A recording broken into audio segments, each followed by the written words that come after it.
I had to have tortillas sent to me in cans, canned corn tortillas in brine. That will dement your mind. That will and your stomach. You're listening to the Happy Doc Student Podcast, a podcast dedicated to providing clarity to the often mysterious doctoral process. Do you feel like you're losing your mind? Let me and my guests show you how to put more joy in your journey and graduate with your sanity, health, and relationships intact. I'm your host, Dr. Heather Frederick, and this is episode 76. Today I welcome back a very special guest, Dr. William Memo Nericcio, and if you haven't already listened to our chat on scholarly writing in episode number 58, you're definitely going to want to check that out. Bill was born in Laredo, Texas, and educated at the University of Texas, Austin, and Cornell University, where he completed his PhD. He is currently a professor of English and Comparative Literature at San Diego State University, where he directs the Master of Arts in Liberal Arts and Sciences program and serves on the faculties of Chicano Studies and Latin American Studies. In today's episode, we venture into concepts of diversity, inclusion, and creating safe spaces as he shares his story of survivorship as a Chicano doctoral student in comparative literature on the East Coast. Bill, welcome back to the show. I'm always thrilled to be here. Can I come to your show weekly? You can be a regular guest. I would like that. So what are we going to talk about today? What's the burning issue today for all your listeners? So I was so excited when we got on before we started recording, and you were open to talking about anything today. Because I shared one thing that I've been wanting to broach, but just haven't had the right guest, is this idea of being in graduate school and being different, underrepresented, perhaps is the right word. We were talking before we started recording, and I said, I think maybe one of the reasons I've been reluctant to record this is nowadays I don't even know what the appropriate terms are to use. There's some hesitation on my part in asking a question or saying something that could be offensive without that being the intent. So you shared that you were going to school on the East Coast and you had a very distinct experience being a Chicano on the East Coast. And I thought, let's start with your story and then see where that unfolds and brings us. Yeah, I'd love to talk about it. I mean, in this sense, like other graduate students, present graduate students, practicing professors, I'm a survivor. PhD programs and some competitive master's programs are designed to weed folks out. For instance, in my cohort, I was in a PhD program in comparative literature. I think I may be the only one from my cohort who's presently working as a professor in a university. The rest either were pushed out, and I mean that, pushed out, or dropped out. I had a colleague in my cohort, but in the English department, who was a Mexican-American from Southern California. And he had a professor, and this was one of the editors of the Norton Anthology, tell him at the end of the semester, you write really well for a Mexican. And he dropped out. He dropped out the next year. He just burned out. And that's an example of, people say, I don't believe in this systemic racism. But yeah, it's built into the system. And it's not even the system. It's the individuals who have inculcated this worldview. I mean, first of all, literature professors are not the most generous, amiable, empathetic people in all the world. I think half of us are sociopaths, or psychopaths or burnouts. And so sensitivity to the needs of our student isn't the first thing that's going to, come to mind. So when I got to Ithaca, I was totally freaked out. I was a scholarship boy. I'd gone to the University of Texas, and Austin was pretty diverse, though I was in an English program. And English programs are preternaturally Caucasian. Somewhat homogeneous. Somewhat. And as an English major, for whatever reason, I was focused on, I started my junior and senior year to really gravitate towards Latin American literature. So I should have been in the Spanish department, but no, I wanted to do it from English and Comp Lit. So already I was gravitating towards what I told you pre-interview, the status of the bizarre unicorn, right? The Chicano, large homogeneous English department. And then when I got to Cornell, it was culture shock. I'm from South Texas, where it's 117 degrees in August, which thanks to global warming, everybody will be enjoying soon. And I went to Ithaca, where if you're walking on the quad in December and your eyes blink, you can hear the ice crystals cracking. These are existentially bizarre things for a Chicano. But the other thing, on the East Coast, there were no Chicanos. People just presumed because I spoke Spanish that I was Puerto Rican, or Cuban, or, some East Coast species of Latino. I had to have tortillas sent to me in cans, canned corn tortillas in brine. That will dement your mind, that will, and your stomach, So I was alienated. I was alone. I was suffering from what most graduate students feel, which is that they don't have the goods. And I was surrounded by people who had the goods. And in my mind, acted like it. And, there was strutting around like this was their milieu. And I knew it wasn't my milieu. So the self-doubt crept in. By the end of my second year, I had 4 incompletes. And I was probably going to lose my funding. And I remember it was the November of 85 that I just sat down and I wrote for a month straight. I just went we had a computer lab, and I would get up at 5 a.m. and I'd just go there and I would write until 2 p.m. And I did that for a month. I knocked out all my incompletes, and I said, I'm going to get a job. My background's working class, so I wasn't going to let all the money that I went there for nothing, right? I didn't have to pay tuition. I had a stipend. I had full support, and I had that working class guilt. Well, I better work for my money. And so I got my act together. But it was cold. It was alienating. It was uninviting. Several of my professors were, pricks, and somehow I survived. So moving forward through my career, I've always tried to remember that initial freak out from graduate school. And it wasn't all bad. Of course, I had mentors that supported me, and you never want to underestimate the support of your colleagues in a cohort. I understand why it's been so hard for graduate students during COVID, because there's no cohort. The way you survive are the conversations that happen when the professor leaves the room and you walk and have a beer or coffee with your colleague, because those moments have been gone. We just turn off. I'm out of my Zoom and I'm here with my cat, right? Like, who do I talk to about the fact that I feel like a failure? Or who do I talk to about the fact that I don't think I got the goods, that I'm dreaming of quitting? There's no rapport, there's no feedback. And so anyway, I don't know if I'm talking about what I'm supposed to be talking about. That's where my mind is at, right?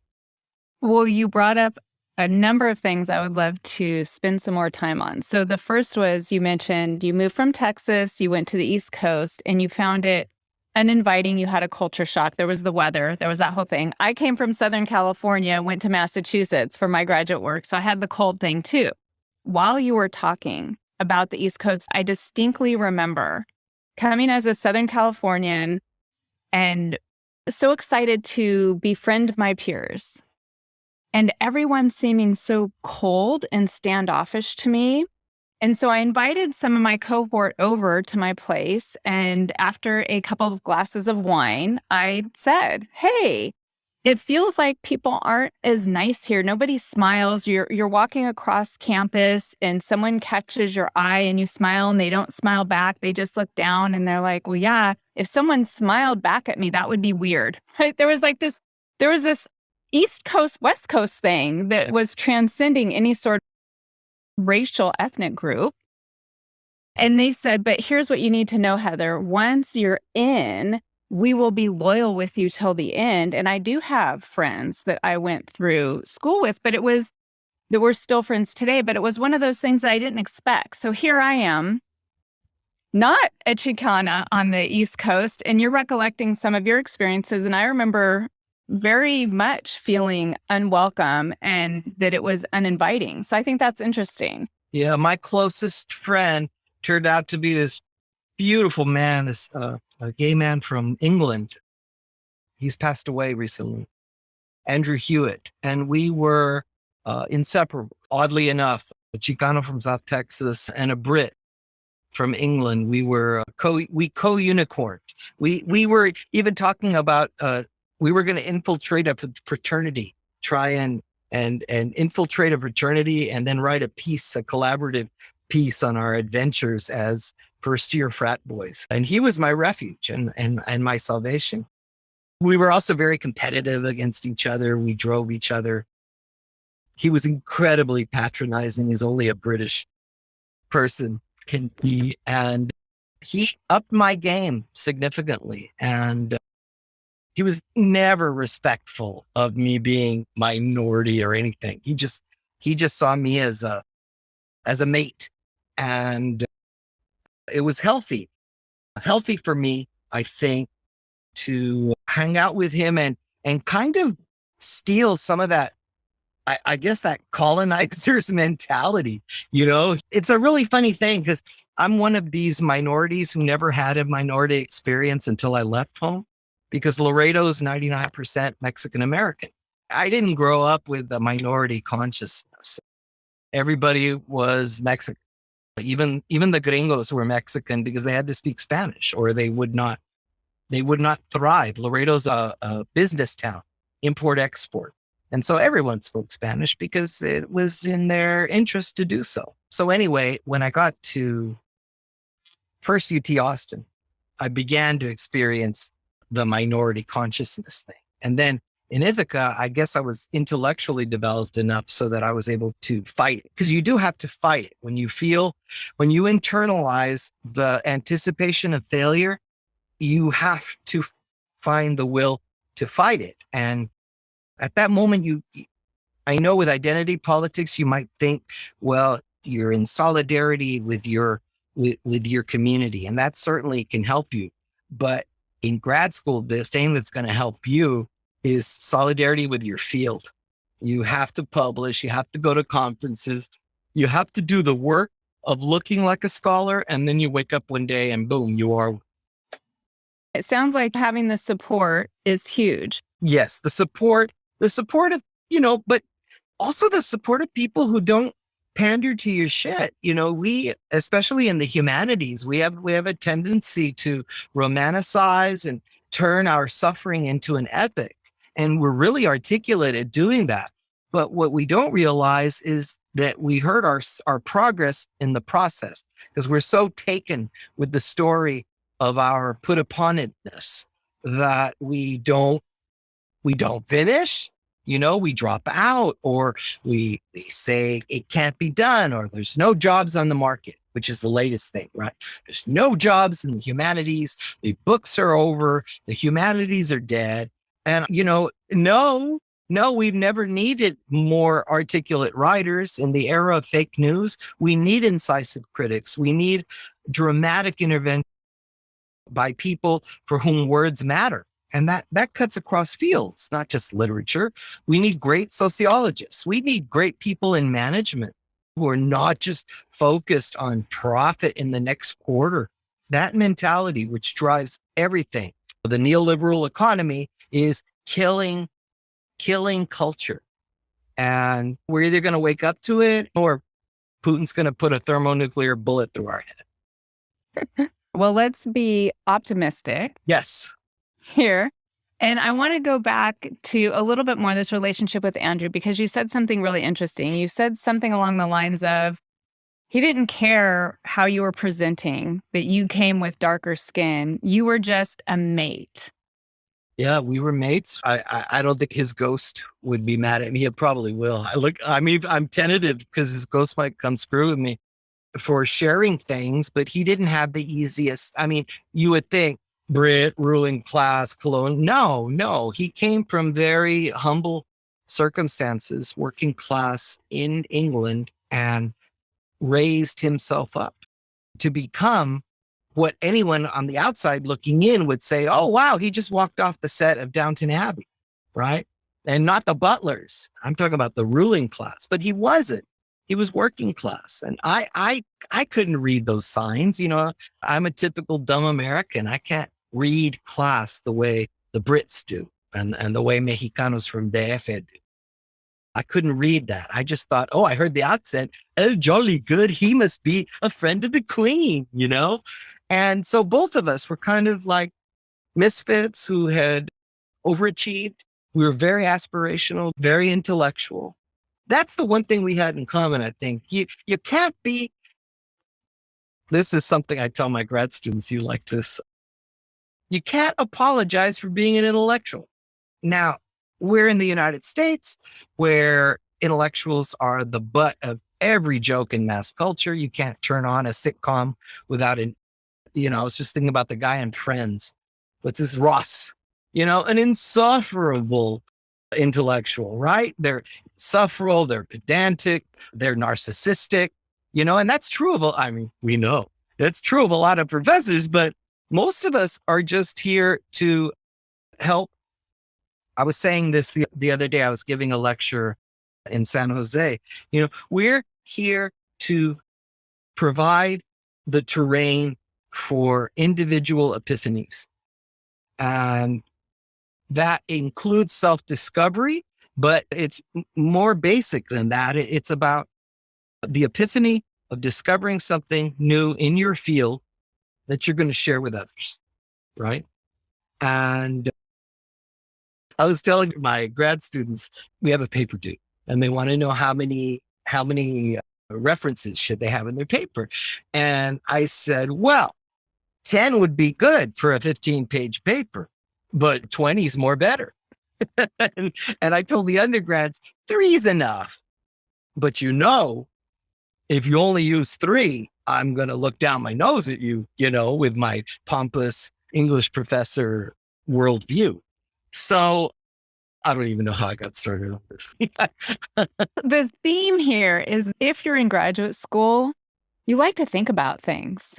This whole intellectual kind of thread that's running through curiosity, wanting to know how things work, wanting to make a difference, wanting to create something that's never been created before. And so maybe that's a way that if we focused on kind of uniting there, these other things about us, like you mentioned, you didn't know Andrew had come from the working class. There's things that we can't see that when we're in graduate school, we could look alike, but be very, very different. We could look different and be very, very much alike. And maybe the common ground is just this thirst for knowledge. Yeah. The woman who really helped me with that was one of my mentors. She was my mentor at UT Austin and a nemesis at Cornell. Isn't that odd? As my undergraduate professor, she opened the world of academe to me. At Cornell, she was like my antagonist. She was always discontent with my work. She talks about in her written work and her teaching work, she used this phrase, strategic essentialism. And essentialism, of course, is one of the, you think of it a bad thing, maybe. Like, oh, he's a corporate essentialist. All he believes in is the bottom line and profit. But what she was talking about were post-colonial Indians.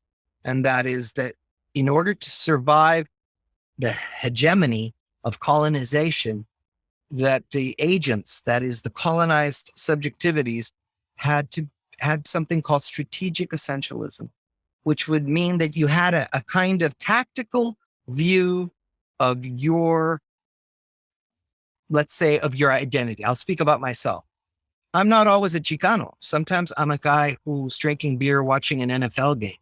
I'm not a Chicano when I'm doing that. I'm still Chicano. I'm still a Mexican American, but sometimes I'm just screaming at the TV, and it has nothing to do with that. And was for me salvation that I could be a scholarship boy, a walking example of Mexican American success in a country that doesn't really respect that.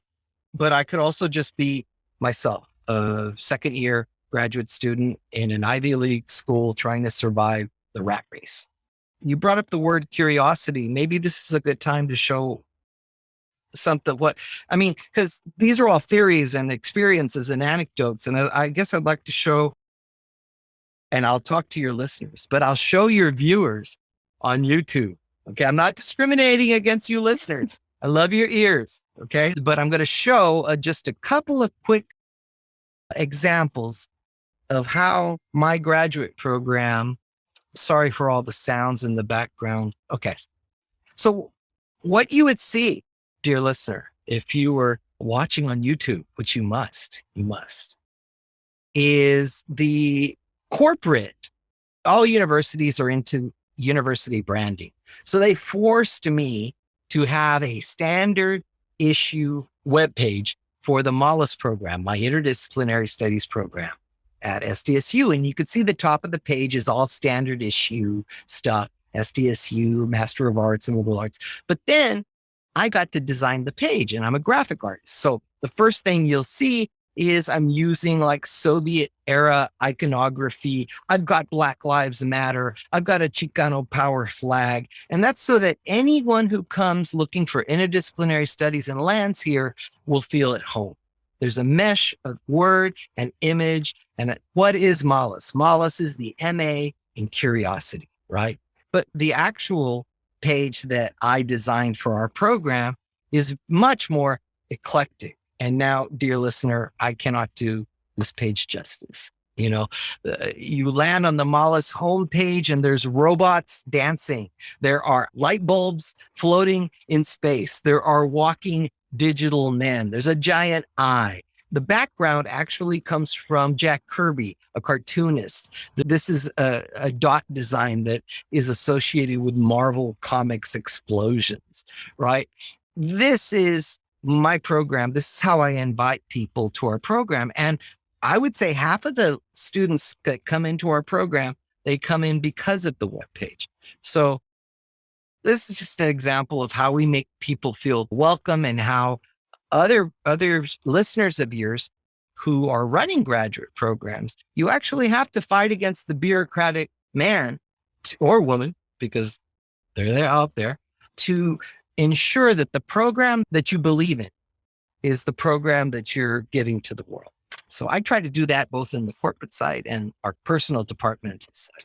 So, Bill, I just want to let all the listeners know I'm going to have the links below so they can conveniently see everything that you just described. But I'm curious, how much of your experience that you had on the East Coast do you think informed or was the catalyst for wanting to create a program where, regardless of where you've come from, you feel like you're at home? I've never thought of that. Yeah, it's more my experience at the University of Connecticut, my first job. That's where I really didn't feel at home. Maybe it's that. Oh my God, you're like Freud. I did not feel welcome in Connecticut. I have some dear friends there. If you're listening, I still love you, but that was horrible. That was horrible. We were having layoffs of staff, and one of my colleagues thought it'd be funny to give every professor in the department their own new job. And my job was to run the taco cart outside of the building, like, ha, he's Mexican, he'll sell tacos. And I'm a damn good cook. I make a damn good taco, but screw him. That was horrible. It was all this racism in Connecticut, because there, the English department was like old school white boys. And then I did crazy things like kick Shakespeare off a Masterworks list and put Chicano cartoonists in my class for the modern novel. Oh my God, you would have think I spat on their grandmother's grave or something. These men were so deep, and I love my Shakespeare, but they were so deeply wedded to the idea of Shakespeare with a capital S. I was teaching Toni Morrison and Merico Paredes and Gilbert Hernandez. Again, it's like I sold their mothers down the river. That's how they were acting, to use an inappropriate but apt analogy. So, Bill, it's interesting because when I think about the quote unquote ivory tower, even though it's a place where you go to generate new ideas and learn new things and create, what you just explained was that you were being disruptive and it was not welcome. Well, yes. And it was the age of cannon busting. You know, my whole generation of scholars, ethnic American, gay, lefty, every flavor, we were deeply invested with making the foundations of truth with a capital T shudder. We were deeply invested in shaking up things. And, you know, we're one of the first generation of scholars that were post-Vietnam. I was 9 or 8 or 7, you know, when the Vietnam War was coming to a close. We were the generation after, and we were convinced, or we knew, that universities were part of the power structure. And it was our job to make it shudder and to change it, to embody change, to embody a new kind of dynamic. And I know I brought that to my classes, and I was brash and I was loud. And I was young. I was 26 years old. You know, I met you when I was 29. At UConn, I was 26. I was a baby. And that this baby, Mexican, was changing the order of things. Oh, my word, what a barbarian. You know, it was scandalous. It was really scandalous. That said, my undergraduates loved it. We had so much fun. It's from my students I've always received the most sustenance. I sometimes think I'm a vampire. You know, during COVID, I swear, look at the gravy, you could see it. I aged like 10 years in 2 years. You know, I swear I had all my hair color before COVID, and then it just went gray because I wasn't around young people anymore. So in that regard, I think professors are like human vampires. We thrive off the energy of the next generation. And some of us are really dedicated to bringing them into the party. You know, others are gatekeepers. It's infamous among Chicanos. There are Chicano gatekeeper professors who keep other Chicanos out. I made it my role from a very early age to just be the antithesis of that. Like, I'll be the ladder for you. And I have probably 25 mentees who are PhDs now, you know, and that's from SDSU. We don't even have a PhD program. I mean, folks like you. Yeah. You were my first mentee who became a professor. When you talked about getting energy from the students, I think that's a hallmark of a good professor, of a professor who inspires and engages, and a professor who can create an inclusive environment. I'm just wondering, do you have any off-the-cuff tips for people out there, whether you're a student who's going to be in a position of creating an environment for an up-and-coming student, or maybe you're an administrator or a faculty member? What would you have liked to have said back to the faculty when you were in graduate school? What would you have liked them to know about your experience and how they could have been more supportive? It's funny. I was talking about this morning because I'm working close with my English graduate program. I have my own grad program, but I'm an English professor, and I've been kind of at arm's length with my own department. But what we were talking about was, especially with COVID, our graduate students don't know guild rules. I always talk about grad school of being like a guild, like young monks apprenticing under old monks who teach them the inner workings. Well, this COVID generation of graduate students, God love them, they don't even know that they don't know the guild rules. And the reason they don't know the guild rules is that once Zoom shuts off, there's none of that conversation in the hallway. There's none of that conversation over drinks. It's where we vent, we let down our hair, we get our panties out of a bunch. All of those metaphors happen over coffee, over beer, over arguments, sometimes with our professors. That was the other thing.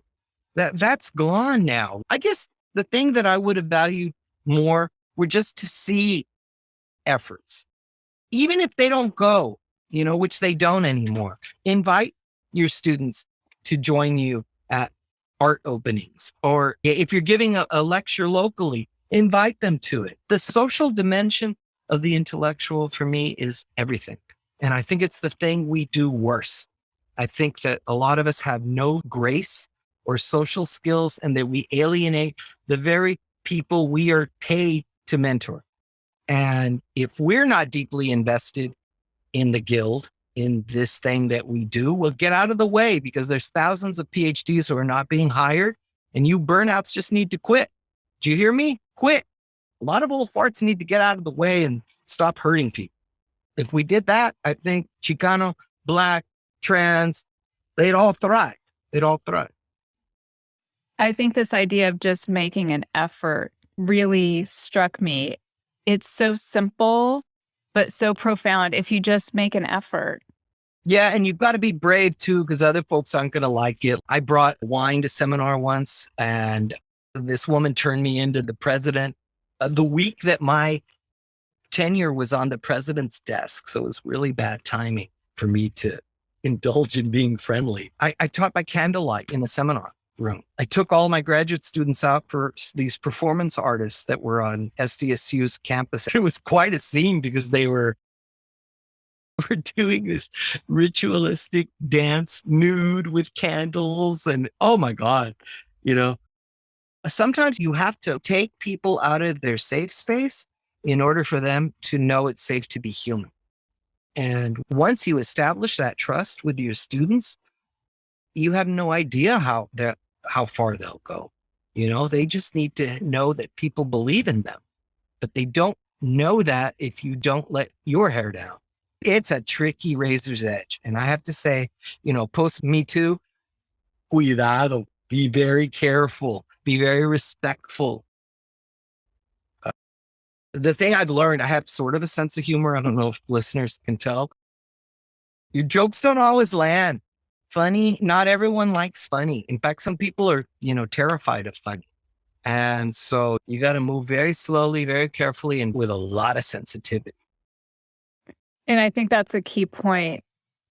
Being courageous, but walking this fine line of saying, hey, I'm human, you're human. I want to create a safe space for you. Maybe part of it is humility in acknowledging you're not sure if you're still walking the fine line. I want to create this space. These are the things I'm about. I want you to be able to trust me. Let me know when I cross the line. Let me know when you don't feel safe. If we could just have those conversations. I know personally, sometimes it feels like it's easier to just not have the conversation and err on the side of being conservative. But that's probably what leads to burnout and lack of engagement with students. It just becomes so vanilla. It does. It does. Humility is the last thing you're going to find from a lot of professors in arts and letters and the humanities. And yet, without it, we don't have the flexibility we need to engage and, dare I say, inspire the next generation of graduate students. I really believe that all we're supposed to do is to clear the way for magnificent epiphanies. And if we can just get out of the way with kindness and insight, then we've done our bit as professors. Okay, so this may end up on the cutting room floor, but if you could go back and talk to you at 26, what would you say? Move slower. Don't try to change the world so fast. But no, see, I'd hit him. I would shut up. You don't know what the hell you're talking about. Time's a wasting. We got to change things. We got to move things. Foucault taught us that universities were part of the colonized, and Edward Said taught us that universities are part of the problem. If anything, we're the mid-level managers that assure conservative continuity, but we don't have to be it. And we can't. Time's a wasting. and the encroaching corporatization via AI of the world is going to make this a really boring and oppressive country. And so I think I'd go back and tell him, thank you. Thank you for surviving. Thank you for trying. Thank you for trying to break things in ways that benefited students. Students first, guild second. Students first, because they don't have our paycheck. They don't have our credentials. They don't have the sanity and sanctity that tenure provides for us. So the least we can do is provide a playground, an intellectual playground for their discovery. And so I think I'd go back and I tell him, good job. Just keep doing what you're doing. Just keep on keeping on. Yeah, I haven't learned a thing. I'm still that guy. I'm just, grayer hair and move a little slower.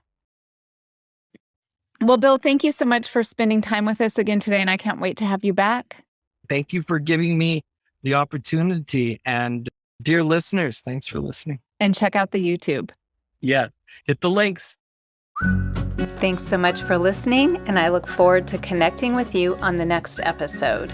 Until then, I'm wishing you more joy in your journey. The Happy Doc Student Podcast is brought to you by expandyourhappy.com, and you can learn more there. Hey, one more thing. Just a quick reminder that the information, opinions, and recommendations presented in this podcast are for general information only.